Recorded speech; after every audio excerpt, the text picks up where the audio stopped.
మైలవరం టీడీపీలో ఆసక్తికర పరిణామాలు చోటు చేసుకుంటున్నాయి. వైసీపీ ఎమ్మెల్యే వసంత కృష్ణప్రసాద్ చేరికతో నియోజకవర్గ రాజకీయాల్లో ఒక్కసారిగా ప్రకంపనలు మొదలయ్యాయి. తెలుగుదేశం పార్టీలో ఈ సీటు కోసం పోటీ పడుతున్న ఇరువురు నేతలు వసంత చేరికతో చేతులు కలిపి సరికొత్త సమీకరణాలకు తెరతీశారు. మొన్నటిదాకా ఎడమొహం పడమొహంగా ఉన్న మాజీ మంత్రి దేవినేని, బొమ్మసాని సుబ్బారావులు నియోజకవర్గంలో ఇకపై కలిసి పనిచేస్తామని ప్రకటించడం ఆసక్తికరంగా మారింది. గత ఎన్నికల్లో మాజీ మంత్రి దేవినేని ఉమామహేశ్వరరావు వసంత చేతిలో ఓడిపోయారు. ప్రస్తుతం వసంత కూడా పార్టీలోకి రావడంతో దేవినేని ఆశలకు గండి పడినట్లయింది. ఎమ్మెల్యే వసంత ఏ హామీతో తెలుగుదేశం పార్టీలో చేరారు అనే విషయం బహిర్గతం కాలేదు. ఈ పరిస్థితుల్లో పార్టీ హైకమాండ్ ఎవరి వైపు మొగ్గు చూపుతుంది అనేది సర్వత్రా చర్చనీయాంశమైంది. ఇక ఇదే అంశానికి సంబంధించి మరింత తాజా సమాచారం అందించేందుకు మా రిపోర్టర్ శివ లైవ్లో సిద్ధంగా ఉన్నారు. శివ, చెప్పండి, మీ దగ్గర ఉన్నటువంటి అప్డేట్స్ ఏంటి? దీని పట్ల ఏమైనా క్లారిటీ వచ్చే అవకాశం ఉందా? మొత్తం మీద చూసుకుంటే కృష్ణా జిల్లా రాజకీయాలు రోజుకో మలుపు తిరుగుతున్నాయి. ఏ క్షణాన ఏమి జరుగుతుందో ఎవరు ఊహించదని తెలియని అయోమయ పరిస్థితి ప్రస్తుతం కృష్ణా జిల్లా టీడీపీలో నెలకొనుంది. మొన్నటి వరకు వైసీపీలో నెలకొన్న ఈ అంతర్మయం తాజాగా టీడీపీలో చేరుకుంది. ఇక తెలుగుదేశం పార్టీకి సంబంధించి మైలవరం నియోజకవర్గం హాట్ సీట్గా మారింది. నిన్నటి వరకు కూడా వైఎస్ఆర్సీపీలో ఉన్న ఎమ్మెల్యే వసంత కృష్ణప్రసాద్ నిన్న ఉదయం చంద్రబాబు సమక్షంలో టీడీపీలో జాయిన్ అయ్యారు. ఆయనకు తెలుగుదేశం పార్టీకి సంబంధించి కూడా టికెట్ కన్ఫర్మ్ చేసిన తరువాత మాత్రమే ఆయన తెలుగుదేశం పార్టీలో చేరిన పరిస్థితి కనిపించింది. ఇక తాజాగా చూసుకుంటే వసంత కృష్ణప్రసాద్ మైలవరంలో పోటీ చేస్తే ఏ విధంగా ఉంటుంది అని 4 రోజుల క్రితం కూడా చంద్రబాబు IVRS సర్వే ద్వారా ఒక సర్వేను కూడా నిర్వహించారు. ఈ సర్వేలో వసంత కృష్ణప్రసాద్కి కొంత పాజిటివ్గా ఉన్నట్టు తెలుస్తూ ఉంది. కానీ ప్రస్తుతం గత కొంతకాలంగా మైలవరం నియోజకవర్గం నుంచి టీడీపీ తరఫున పోటీ చేసి గెలుపొందారు. 2019లో ఓటమి చెందిన దేవినేని ఉమామహేశ్వరరావు పేరుతో మాత్రం మైలవరం నియోజకవర్గంలో IVRS సర్వే చేయలేదు.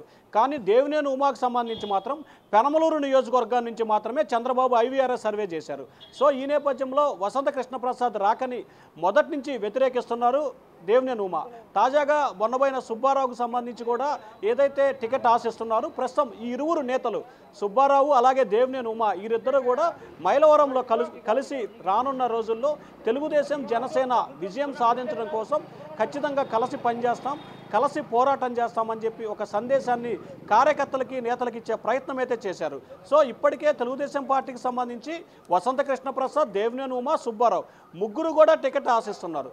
కానీ తెలుగుదేశం పార్టీ అధిష్టానం మాత్రం వసంత కృష్ణప్రసాద్ పేరుతో మాత్రమే IVRS సర్వే చేసింది. సో ఈ నేపథ్యంలో దేవినేని ఉమా గత వారం రోజుల క్రితం చంద్రబాబుతో భేటీ అయినప్పుడు కూడా అధిష్టాన నిర్ణయమే నా నిర్ణయం, చంద్రబాబుకి నేను పార్టీ కంటే కుటుంబ సభ్యుడితో సమానం, చంద్రబాబు ఎటువంటి నిర్ణయం తీసుకున్నా నేను తూచా తప్పకుండా అమలు చేస్తానని చెప్పి ఉమా చెప్పడం జరిగింది. సో ఈ నేపథ్యంలోనే వసంత కృష్ణప్రసాద్కి మైలవరం టికెట్ ఇస్తానన్న నేపథ్యంలోనే ఆయన పార్టీలో చేరారు. కాబట్టి మరొకసారి చంద్రబాబు IVRS సర్వే పెనమలూరులో వసంత కృష్ణప్రసాద్కి దేవినేని బొమ్మసాని వీళ్ళిద్దరూ కూడా కలిసి కార్యక్రమాల్లో పాల్గొనడాన్ని ఏ విధంగా అర్థం చేసుకోవాలి? నిజంగా పార్టీ ఎవరికి టికెట్ ఇచ్చినా అందరూ కూడా కలిసి పనిచేసే అవకాశం ఉందా? ఖచ్చితంగా వసంత కృష్ణప్రసాద్ రాకని బొమ్మసాని సుబ్బారావు అలాగే దేవినేని ఉమా ఈ ఇరువురు కూడా వ్యతిరేకిస్తున్న పరిస్థితి కనిపిస్తూ ఉంది. అయితే చంద్రబాబు మాత్రం దేవినేని ఉమాని పిలిచి బుజ్జగించారు.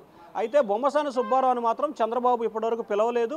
ఆయన పిలిచే ఆలోచన కూడా అధిష్టానానికి లేనట్లు తెలుస్తూ ఉంది. ఎందుకంటే పిలిచే ఆలోచన ఉంటే ఇప్పటికే చేయాలి. సో ఈ నేపథ్యంలో ఈ ఇరువురు నేతలు కలిసి పార్టీ గెలుపు కోసం టీడీపీ జనసేన కలిసి 2 పార్టీలు అధికారం రావడం కోసం కలిసి పనిచేస్తామని చెప్పి స్పష్టమైన ప్రకటన చేశారు. సో చంద్రబాబు, పవన్ కళ్యాణ్ గెలుపొందడమే తమ ఏకైక ధ్యేయం కాబట్టి, తిరిగి చంద్రబాబుని ముఖ్యమంత్రి చేయడమే తమ లక్ష్యం కాబట్టి ఖచ్చితంగా వీరిరువురు పార్టీ కోసం పనిచేసే అవకాశాలు అయితే కనిపిస్తూ ఉన్నాయి.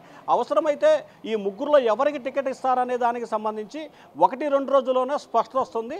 స్పష్టత వచ్చిన తర్వాత చంద్రబాబు ఎవరికైతే టికెట్ రాలేదో మిగిలిన ఇరువురు నేతల్ని పిలిచి బుజ్జగించే అవకాశాలు అయితే కనిపిస్తున్నాయి. ఇప్పటికే దేవినేని ఉమాని బుజ్జగించారు కాబట్టి ఆ తర్వాత బొమ్మసాని సుబ్బారావుని కూడా చంద్రబాబు పిలిచి బుజ్జగిస్తారా లేకపోతే బొమ్మసాని సుబ్బారావుకి టికెట్ ఇస్తారా అనే దానికి సంబంధించి 1-2 రోజుల్లోనే స్పష్టత వచ్చే అవకాశం కనిపిస్తూ ఉంది. టీడీపీ నెల 5వ తేదీన BC డిక్లరేషన్ సభ నిర్వహిస్తుంది. ఆ సభ తర్వాత అభ్యర్థుల 2వ జాబితా విడుదల చేస్తూ ఉంది. సో ఆ రోజుకు సంబంధించి ఉన్న సమీకరణాలు IVRS సర్వే నివేదికల ఆధారంగా ఈ ముగ్గురులో ఒకరికి టికెట్ ఇచ్చే అవకాశం కనిపిస్తూ ఉంది.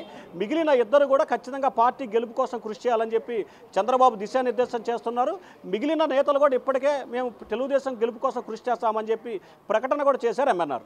Right, thank you Shiva.